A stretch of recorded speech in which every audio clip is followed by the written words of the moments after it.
Hello students, आज हम बात करेंगे 11वीं कॉमर्स के सब्जेक्ट अकाउंट्स की। और आप सभी को पता है कि इसमें हम जो चैप्टर कर रहे हैं वो चैप्टर है प्रोविजन और रिजर्व का। आज हम जिस टॉपिक की बात करेंगे वो टॉपिक है पर्पस और इम्पोर्टेंस ऑफ रिजर्व। कि रिजर्व जब हम बनाते हैं तो रिजर्व बनाने का क्या पर्पस है और रिजर्व बनाने की क्या इंपॉर्टेंस है। सबसे पहले पर्पस बात करते हैं helpful in meeting the unforeseen liability और लॉसेस। यदि हम रिजर्व बना लेते हैं, रिजर्व इसलिए बनाया जाता है कि जो फ्यूचर में अनएक्सपेक्टेड इवेंट्स हैं, ठीक है ना, जो फ्यूचर में अनएक्सपेक्टेड इवेंट्स हैं या अननोन लायबिलिटीज हैं, हम उनके लिए रिजर्व बनाते हैं। प्रॉफिट्स का एक पार्ट रिजर्व के तौर पर रख देते हैं।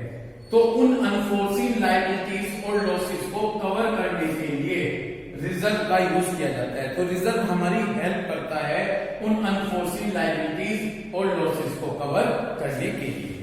यदि आप पढ़े तो बताया गया है इफ एनी अनफोर्सीन और abnormal losses arise in future, यदि फ्यूचर में कोई अनफोर्सीन लायबिलिटीज या लॉसेस अराइज हो जाता है तो रिजर्व का यूज किया जाएगा उन अनफोर्सीन लॉसेस को कवर करने में।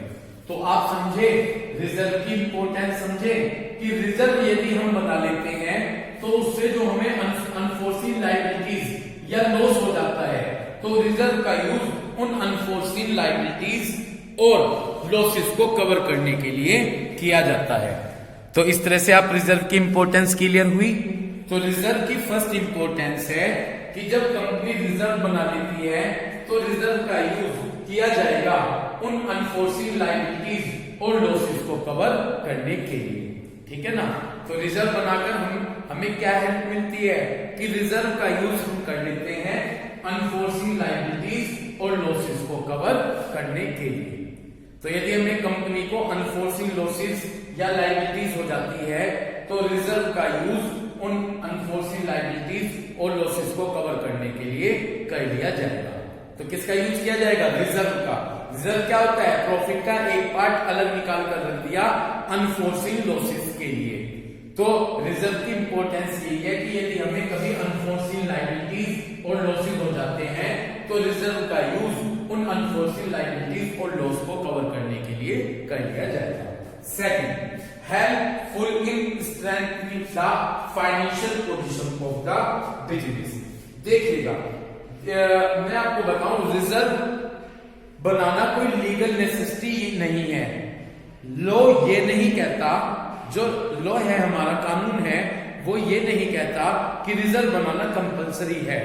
रिजर्व हम इसलिए बना लेते हैं ताकि हम अपनी बिजनेस की फाइनेंशियल पोजीशन को स्ट्रॉन्ग कर सकें।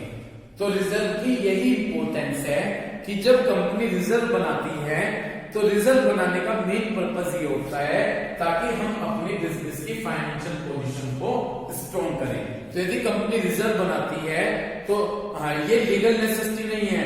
हमारी इंडिया का लॉ नहीं कहता कि हम क्या बनाएं, हम रिजर्व बनाएं, लेकिन हम अपने बिजनेस की फाइनेंशियल पोजीशन को स्ट्रॉन्ग करने के लिए रिजर्व बना लेते हैं। तो जब कंपनी रिजर्व बनाती है तो उससे कंपनी की फाइनेंशियल पोजीशन स्ट्रॉन्ग हो जाती है। और ये इसमें क्या बताया गया, रिजर्व आर अनडिस्ट्रीब्यूटेड और एक्यूमुलेटेड प्रॉफिट। रिजर्व क्या होता है? रिजर्व, कल मैंने बताया था, रिजर्व हमेशा प्रॉफिट से बनाया जाता है, इसलिए इसे अनडिस्ट्रीब्यूटेड प्रॉफिट और एक्यूमुलेटेड प्रॉफिट भी कहा जाता है। कल मैंने आपको क्या कहा था कि रिजर्व आप किससे बनाएंगे? रिजर्व आप नेट प्रॉफिट से बनाते हैं, इसलिए इसे अनडिस्ट्रीब्यूटेड और एक्यूमुलेटेड प्रॉफिट भी कहा जाता है। और यदि मैं टेक्निकल वर्ड्स में बात करूं तो इसे फ्लोटिंग बैक ऑफ प्रॉफिट भी कहा जाता है। तो रिजर्व को, क्योंकि रिजर्व नेट प्रॉफिट से बनाया जाता है, इसलिए रिजर्व को हम अनडिस्ट्रीब्यूटेड प्रॉफिट और एक्यूमुलेटेड प्रॉफिट के नाम से भी जान सकते हैं। और यदि मैं बात करूं टेक्निकली वर्ड्स में तो इसे हम फ्लोटिंग बैक ऑफ प्रॉफिट भी कहते हैं। It is source of internal financing, क्योंकि ये कंपनी की इंटरनल फाइनेंसिंग है। इंटरनल इसलिए की गई क्योंकि प्रॉफिट कंपनी का अपना खुद का होता है और प्रॉफिट का एक पार्ट हमने रिजर्व के तौर पर रखा, इसलिए इसे इंटरनल फाइनेंसिंग कहा जाता है। जो कि यूज किया जाता है एक्सपेंशन ऑफ बिजनेस, बिजनेस को एक्सपेंड करने के लिए। It is source of internal financing, तो ये इंटरनल फाइनेंसिंग की सोर्स है जिसका यूज हम बिजनेस को एक्सपेंड करने के लिए करते हैं। In case the reserve had not been maintain, यदि आप रिजर्व मेंटेन नहीं करेंगे तो जो प्रॉफिट होगा वो डिविडेंड के तौर पर आप शेयर होल्डर को डिस्ट्रीब्यूट कर देते हैं, क्योंकि प्रॉफिट का एक पार्ट हम रिटेन करके रखे, रोक कर रखते हैं रिजर्व बनाने के लिए। और यदि आपने रिजर्व नहीं बनाया तो ये प्रॉफिट किसको डिस्ट्रीब्यूट किया जाएगा, शेयर होल्डर को डिस्ट्रीब्यूट कर दिया जाता है। समझ में आ गई बात? तो यही बताया गया है इस पॉइंट में कि रिजर्व की इंपॉर्टेंस क्या है, कि ये लीगल नेसेसिटी नहीं है कि हम रिजर्व बनाएं, फिर भी हम रिजर्व बना लेते हैं ताकि हम अपने बिजनेस की फाइनेंशियल पोजीशन को स्ट्रॉन्ग कर सकें। हम रिजर्व बना लेंगे ताकि हम अपने बिजनेस की फाइनेंशियल पोजीशन को क्या कर सकें, स्ट्रॉन्ग कर सकें। आपके बात क्लियर हो गई? ठीक है, तो यही बताया गया है कि रिजर्व की इंपॉर्टेंस क्या है, कि यदि हम अपने बिजनेस की फाइनेंशियल पोजीशन को स्ट्रॉन्ग करना चाहते हैं तो एट दैट टाइम हम रिजर्व बनाते हैं। लो नहीं कहता कि हम रिजर्व बनाए, जरूरी मतलब लो ये नहीं कहता कि जरूरी ही रिजर्व बनाया जाए, आप रिजर्व इसलिए बनाते हैं ताकि बिजनेस की फाइनेंशियल पोजीशन को स्ट्रॉन्ग कर सके। Okay, third, equalization of dividend over the year. ध्यान से सुनिएगा इस कंसेप्ट को, equalization of dividend over the year, ये कंसेप्ट मैंने कल भी समझाया था। देखिए, जो कंपनी के शेयर होल्डर्स होते हैं, जैसे कि प्रेफरेंस शेयर होल्डर्स होते हैं, कंपनी इनको डिविडेंड देती है और जो डिविडेंड दिया जाता है उसे कंपनी प्रॉफिट से देती है। समझ में आ रही है बात? जो कंपनी में प्रेफरेंस शेयर होल्डर्स होते हैं उनको कंपनी डिविडेंड देती है और वो डिविडेंड प्रॉफिट में से दिया जाता है। सपोज किसी साल कम प्रॉफिट रह गया तो कम डिविडेंड दिया जाएगा, तो इससे शेयर होल्डर के माइंड में यह आ जाता है कि कंपनी को कम प्रॉफिट हुआ है। तो इस कंडीशन से बचने के लिए कंपनी आजकल क्या कर रही है, कंपनी, ध्यान से सुनिएगा, कंपनी डिविडेंड इक्वलाइजेशन रिजर्व बना लेती है। क्या बना लेती है? आपकी बुक में थर्ड पॉइंट के सबसे लास्ट वाली लाइन में दिया गया, सेकंड लास्ट लाइन में डिविडेंड इक्वलाइजेशन रिजर्व। तो कंपनी डिविडेंड इक्वलाइजेशन रिजर्व बना लेती है। जिस साल कंपनी को ज्यादा प्रॉफिट होगा उसका एक पार्ट इस डिविडेंड इक्वलाइजेशन रिजर्व में ट्रांसफर कर दिया जाता है। क्यों? क्योंकि यदि किसी साल कम प्रॉफिट हुआ तो इस डिविडेंड इक्वलाइजेशन रिजर्व का यूज किया जाएगा डिविडेंड देने के लिए, ताकि शेयर होल्डर को इक्वल डिविडेंड हर साल दिया जाता रहे। तो क्लियर हो गई बात? तो रिजर्व की क्या इंपॉर्टेंस है?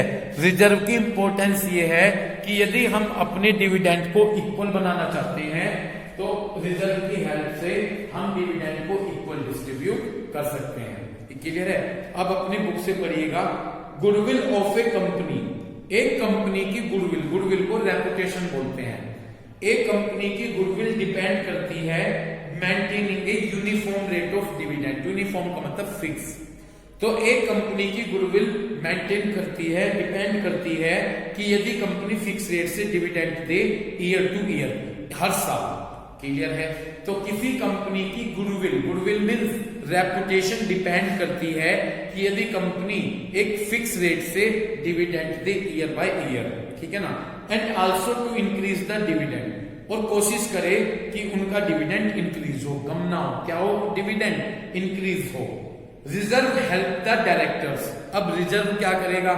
रिजर्व डायरेक्टर्स की हेल्प करता है इस ऑब्जेक्टिव को अचीव करने के लिए। Because in the period of inadequacy of profit, inadequacy का मतलब सफिशिएंट ना होना, पर्याप्त ना होना।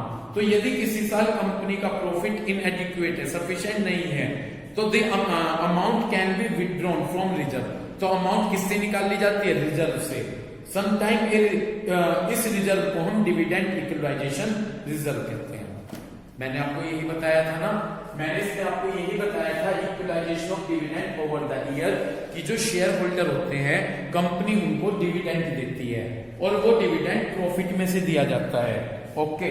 और यदि किसी साल कम प्रॉफिट हुआ तो कंपनी डिविडेंड भी कम देगी, और अगर कम डिविडेंड देगी तो उससे शेयर होल्डर के माइंड में ये चला जाता है कि कंपनी को कम प्रॉफिट हुआ है। इससे कंपनी की इमेज बेकार हो जाती है शेयर होल्डर्स की आईज में, नजरों में। इतनी बात क्लियर हो गई। तो इस कंडीशन से बचने के लिए कंपनी क्या कर लेती है, कंपनी रिजर्व बना लेती है।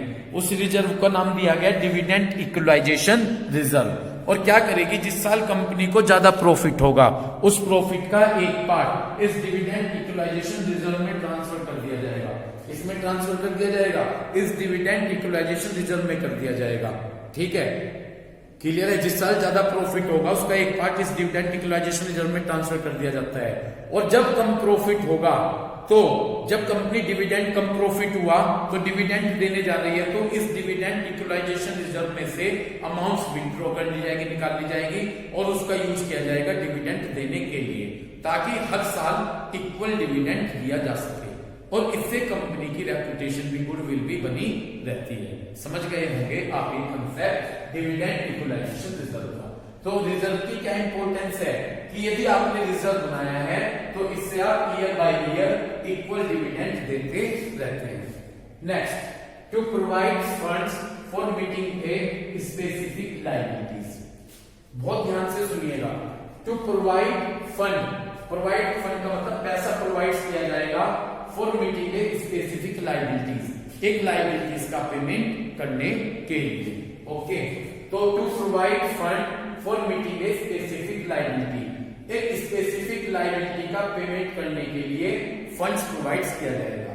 देखिए यहां पर मैं एक एग्जांपल के साथ बुक में दिया गया, मैं बुक से ही आपको लेकर चलूंगा। Sometime a reserve is created for a specific purpose.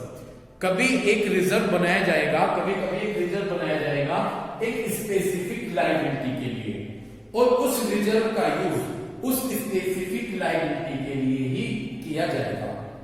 कभी कभी हम एक रिजर्व बनाएंगे और उस रिजर्व का यूज उस स्पेसिफिक लायबिलिटी के लिए ही किया जाएगा। इतनी बात आपके समझ में आ गई? ठीक है, पढ़िएगा। Sometime a reserve is created, कभी कभी हम एक रिजर्व बना लेंगे एक स्पेसिफिक पर्पस के लिए, जैसे कि डिबेंचर रिडम्पशन फंड। रिडम्पशन को रीपेमेंट बोल देते हैं, रिडम्पशन को क्या बोल देंगे, रीपेमेंट। तो कभी कभी कंपनी एक रिजर्व बना लेगी स्पेसिफिक पर्पस के लिए, जैसे कि debenture redemption fund for the payment of debenture. किसका पेमेंट करने के लिए, डिबेंचर का पेमेंट करने के लिए। एग्जाम्पल से बड़ा अच्छा क्लियर होगा। If we need 5 crore rupees for payment of debenture after 10 years, ठीक है ना। देखिए सुनिए, हमें क्या करना है, हमें 10 ईयर्स बाद एक कंपनी ने डिबेंचर इश्यू किए, कंपनी को पैसे की जरूरत थी, कंपनी को लोन की जरूरत थी। समझ रहे हैं बात? कंपनी को किस चीज की जरूरत थी, कंपनी को लोन की जरूरत थी। तो कंपनी ने क्या किया, डिबेंचर इश्यू कर दिए। ठीक है, कंपनी ने 5 करोड़ रुपीस के डिबेंचर इश्यू कर दिए। तो पब्लिक के पास तो डिबेंचर गए और पब्लिक ने कंपनी को 5 करोड़ रुपीस दिए। कंपनी ने कहा कि हम इनका पेमेंट आफ्टर 10 ईयर्स बाद करेंगे, 10 साल बाद हम ये पैसे वापस करेंगे। अब जब 10 साल बाद कंपनी पैसे वापस करेगी तो 10 साल बाद कंपनी को कितना पैसा चाहिए, 10 साल बाद कंपनी को कितना पैसे चाहिए, 5 करोड़ रुपए चाहिए, ताकि उस पैसे को वापस किया जा सके।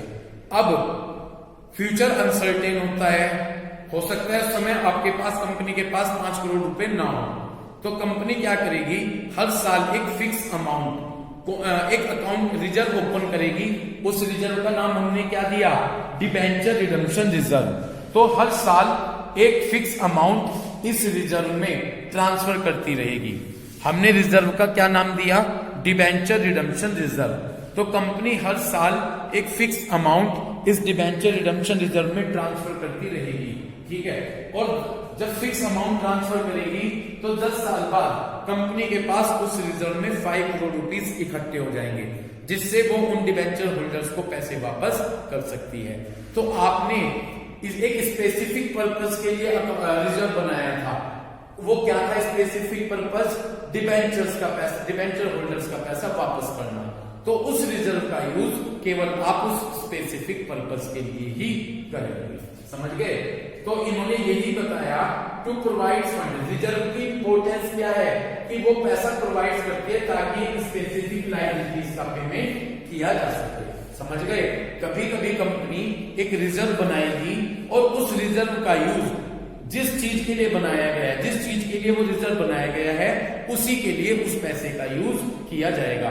जैसे इस पर्टिकुलर पॉइंट्स में मैंने एग्जांपल दिया कि कंपनी ने डिबेंचर इश्यू किए, डिबेंचर इश्यू किए और पब्लिक से कितने पैसे इकट्ठे किए, 5 करोड़ रुपीस इकट्ठे किए।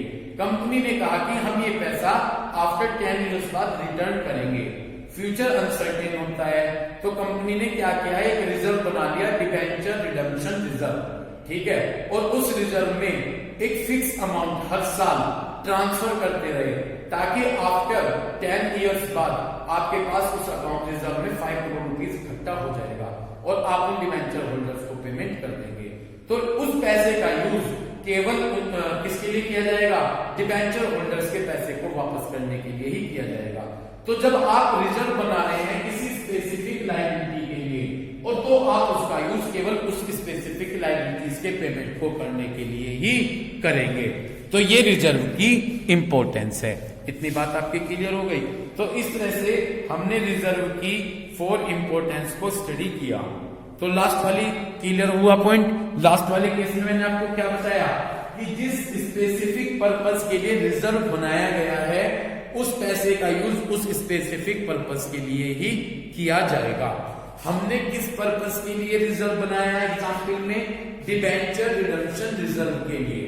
जो डिबेंचर होल्डर्स हैं उनको पैसा वापस करने के लिए रिजर्व बनाया, तो उस पैसे का यूज हम किसी पर्पस के लिए करेंगे। ठीक है, तो ये था हमारा टॉपिक इंपॉर्टेंस और पर्पस ऑफ रिजर्व। अब मैं नेक्स्ट टॉपिक पर मूव करता हूं। नेक्स्ट टॉपिक मेरा है difference between provision and reserve. अब मैं डिफरेंशिएट करूंगा किसके बीच में, प्रोविजन और रिजर्व के बीच में, कि प्रोविजन और रिजर्व में क्या डिफरेंस होता है। चलिए स्टार्ट करते हैं। फर्स्ट डिफरेंस का बेस होगा मीनिंग। तो मेरा टॉपिक क्या है? मेरा टॉपिक है difference between provision and reserve. First point है मेरा मीनिंग। प्रोविजन, जब आप अपनी बुक पर फोकस करेंगे तो आप नॉन लायबिलिटी पर अंडरलाइन कर लीजिएगा। प्रोविजन बनाया जाएगा नॉन लायबिलिटी के लिए, जहां लायबिलिटी नॉन होगी। ओके, और यदि मैं बात करूं रिजर्व की, तो रिजर्व बनाया जाएगा अननोन लायबिलिटी के लिए। क्लियर है बात आपके? तो मैं सबसे पहले प्रोविजन और रिजर्व में डिफरेंशिएट कर रहा हूं। सबसे पहले मैं बात करूंगा प्रोविजन की। किसकी बात करूंगा? प्रोविजन की। तो यदि मैं प्रोविजन की बात करूं, प्रोविजन बनाया जाएगा नॉन लायबिलिटी के लिए। किस लिए बनाया जाएगा? नॉन लायबिलिटी के लिए। और रिजर्व बनाया जाएगा अननोन लायबिलिटी के लिए। तो मीनिंग आपके क्लियर है? प्रोविजन मीनिंग इस तरह से आपके क्लियर है। जब हम प्रोविजन बना रहे हैं, प्रोविजन तो नॉन लायबिलिटी के लिए बनाया जाएगा और रिजर्व अननोन लायबिलिटी के लिए बनाया जाएगा। Second, provision. प्रोविजन सेकंड हमारा जो डिफरेंस का बेस है वो है नेसेसिटी, जरूरत। क्रिएशन ऑफ, पहले मैं बात करूंगा प्रोविजन की। प्रोविजन जब बनाते हैं तो ये एक लीगल नेसेसिटी है। लॉ ये कहता है कि आप प्रोविजन बनाएं। Provision have to be provided. Provision तब भी बनाया जाएगा यदि कंपनी को प्रॉफिट नहीं होगा। तो यदि मैं बात करूं बेस, डिफरेंस का बेस है नेसेसिटी, तो मैं प्रोविजन की बात कर रहा हूं। प्रोविजन बनाना कंपलसरी है, ये लीगल नेसेसिटी है। लॉ ये कहता है कि आप प्रोविजन बनाएं। अगर आपको प्रॉफिट भी नहीं है तो भी आपको प्रोविजन बनाना पड़ेगा। इसलिए अंडरलाइन कीजिए चार्ज अगेंस्ट प्रॉफिट। इसलिए प्रोविजन को चार्ज अगेंस्ट प्रॉफिट कहा जाता है कि अगर प्रॉफिट होगा या नहीं हो तो भी आपको प्रोविजन बनाना ही बनाना है। तो क्लियर हो गई बात? तो मेरा डिफरेंस का बेस है नेसेसिटी। प्रोविजन बनाना लीगल नेसेसिटी है, लीगल जरूरत है। ठीक है, चाहे आपको प्रॉफिट हो या ना हो, आपको प्रोविजन बनाना ही होगा। और प्रोविजन चार्ज अगेंस्ट प्रॉफिट होता है। यदि मैं बात करूं रिजर्व की, creation of reserve is discretionary. Reserve को बनाना आपकी अपनी इच्छा पर डिपेंड करता है। डिस्क्रिशनरी का मतलब आपकी अपनी डिजायर है, यदि आप चाहते हैं कि रिजर्व बने तो बना लीजिए, तो रिजर्व बनाना आपकी इच्छा पर डिपेंड करेगा। It can be created only, ये तब क्रिएट किया जाएगा if adequate profit have been earn, यदि आपको सफिशिएंट प्रॉफिट अर्न हो रहा है। समझ में आ गई ये बात? तो भाई मैं सेकंड डिफरेंस देख रहा हूं, प्रोविजन बनाना लीगल नेसेसिटी है। लॉ ये कहता है कि आप क्या बनाएं, प्रोविजन बनाएं, चाहे आपको प्रॉफिट हो या ना हो तो भी प्रोविजन बनाना होगा। लेकिन यदि मैं बात करूं रिजर्व की, तो रिजर्व आप अपनी इच्छा के अकॉर्डिंग बनाएंगे, ठीक है ना? क्लियर है बात? और ये रिजर्व कब बनाया जाएगा, जब कंपनी को एडिक्वेट सफिशिएंट प्रॉफिट होता है, तो तब कंपनी रिजर्व बना लेती है। थर्ड मेरा डिफरेंस का बेस है ऑब्जेक्ट। इन्होंने कहा the object is to provide, provision किस लिए बनाया जाएगा, प्रोविजन डेप्रिसिएशन, डाउटफुल डेट और अदर स्पेसिफिक लायबिलिटीज के लिए बनाया जाएगा। समझ रहे हैं बात? तो प्रोविजन किसके लिए बनाया जाएगा, प्रोविजन बनाने का मेन ऑब्जेक्टिव होगा डेप्रिसिएशन, डाउटफुल डेट्स और अदर स्पेसिफिक लायबिलिटीज के लिए आप प्रोविजन बनाते हैं। यदि मैं बात करूं रिजर्व की, तो अंडरलाइन कीजिए strengthening the financial position of the business. यदि आप अपने बिजनेस की फाइनेंशियल पोजीशन को स्ट्रॉन्ग करना चाहते हैं तो आप रिजर्व बनाएंगे। तो प्रोविजन बनाने का main objective depreciation, doubtful debt और अदर स्पेसिफिक लायबिलिटीज के लिए बनाया जाता है। और रिजर्व बनाने का मेन ऑब्जेक्ट है यदि आप अपने बिजनेस की फाइनेंशियल पोजीशन को स्ट्रॉन्ग करना चाहते हैं। नेक्स्ट डिफरेंस का बेस है मोड ऑफ क्रिएशन। प्रोविजन जो क्रिएट किया जाता है वो P&L अकाउंट में डेबिट किया जाएगा। तो प्रोविजन कहां पर डेबिट करेंगे आप, प्रोविजन क्रिएट किया जाता है P&L अकाउंट को डेबिट करके, और रिजर्व जो बनाया जाएगा वो P&L अकाउंट में डेबिट नहीं होगा बल्कि P&L एप्रोप्रिएशन अकाउंट्स में डेबिट होगा। कहां पर डेबिट होगा, P&L एप्रोप्रिएशन अकाउंट्स में डेबिट होगा। इतनी बात समझ में आ गई? तो मोड ऑफ क्रिएशन में यही बताया गया है कि प्रोविजन को आप कहां पर डेबिट करेंगे, प्रोविजन को आप P&L अकाउंट में डेबिट करेंगे, और रिजर्व को आप P&L अकाउंट में डेबिट नहीं करेंगे बल्कि P&L एप्रोप्रिएशन अकाउंट में डेबिट करेंगे। ठीक। नेक्स्ट डिफरेंस का बेस है investment outside the business. Provision कभी बिजनेस के बाहर इन्वेस्ट नहीं होता। Provision are never invested outside the business. तो प्रोविजन कभी बिजनेस के बाहर इन्वेस्ट नहीं होगा, लेकिन यदि आप रिजर्व को आप बिजनेस के बाहर इन्वेस्ट कर सकते हैं। प्रोविजन को कभी बिजनेस के बाहर इन्वेस्ट नहीं किया जाएगा, रिजर्व को आप बिजनेस के बाहर इन्वेस्ट कर सकते हैं। Next difference presentation in balance sheet. Okay, provision is either shown on the asset side by way of deduction from the assets. Provision को आप असेट साइड में भी लिख सकते हैं, पर्टिकुलर असेट्स में से इसे आप माइनस कर देंगे, और आप इसे लायबिलिटी साइड में भी शो कर सकते हैं। तो प्रोविजन को आप कहां पर असेट साइड में भी शो कर सकते हैं, असेट्स में से माइनस करके, और आप इसे लायबिलिटी साइड में भी शो कर सकते हैं। यदि मैं बात करूं रिजर्व की, तो रिजर्व को आप लायबिलिटीज साइड में शो करेंगे। कहां शो करेंगे, लायबिलिटी साइड में। तो प्रोविजन को असेट्स में भी शो किया जा सकता है पर्टिकुलर असेट्स में से माइनस करके, और रिजर्व को आप, ठीक है ना, कहां पर शो करेंगे, असेट साइड में रिजर्व को आप लायबिलिटी साइड में शो करेंगे। कहां शो करेंगे, लायबिलिटी साइड में। तो रिजर्व कहां शो होगा, लायबिलिटी साइड में। Utilization for dividend. Next difference का बेस है यूटिलाइजेशन फॉर डिविडेंड। प्रोविजन का यूज कभी डिविडेंड देने के लिए नहीं किया जाएगा, और रिजर्व का यूज डिविडेंड देने के लिए किया जा सकता है। प्रोविजन का यूज किसका, प्रोविजन का यूज डिविडेंड देने के लिए नहीं किया जाएगा, और रिजर्व का यूज आप डिविडेंड देने के लिए कर सकते हैं। और नेक्स्ट पॉइंट है utilization for other purpose. Next difference का बेस है यूटिलाइजेशन फॉर अदर पर्पस। पर प्रोविजन की बात करता हूं, it is created to provide for a specific loss. ये प्रोविजन बनाया जाता है कि स्पेसिफिक लॉस के लिए, और यूज किया जाएगा only use for meeting that loss. Provision एक स्पेसिफिक लॉस के लिए बनाया जाता है और उस लॉस के लिए ही उसे यूज किया जाएगा। रिजर्व, ये it is not created to provide for specific loss. ये एक स्पेसिफिक लॉस के लिए नहीं बनाया जाता, तो आप इसे किसी भी पर्पस के लिए यूज कर सकते हैं। ओके, तो रिजर्व किसी स्पेसिफिक पर्पस के लिए नहीं बनाया जाता, तो आप इसे किसी भी पर्पस के लिए यूज कर सकते हैं। ठीक है स्टूडेंट्स, तो स्टूडेंट्स आज हमने जो बात की वो बात की पर्पस और इंपॉर्टेंस ऑफ रिजर्व की, और हमारा टॉपिक था difference between provision and reserve. तो उम्मीद करता हूं कि इस वीडियो को देखकर आप इन कंसेप्ट को अच्छे से क्लियर करेंगे, ये मेरी आपसे उम्मीद है। Thank you.